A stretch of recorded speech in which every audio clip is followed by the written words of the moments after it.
আমরা নামাজের পরে কুরবানির কাজ আরম্ভ করব, কিন্তু কুরবানির কাজ আরম্ভ করার আগে আমাদের একটা কথা মনে রাখতে হবে। ইব্রাহিম আলাইহিস সালামের উপরে যখন কুরবানির আদেশ আসে, তখন নির্জন জায়গায়, গোপন জায়গায় কুরবানি করার জন্য নির্দেশ দেন আল্লাহ রাব্বুল আলামিন।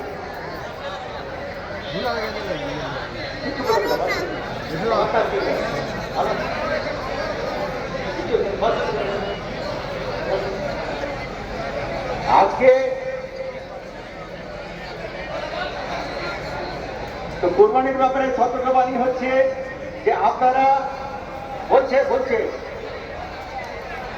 এখনই আসছে কুরবানির ব্যাপারে একটু সতর্ক হবেন।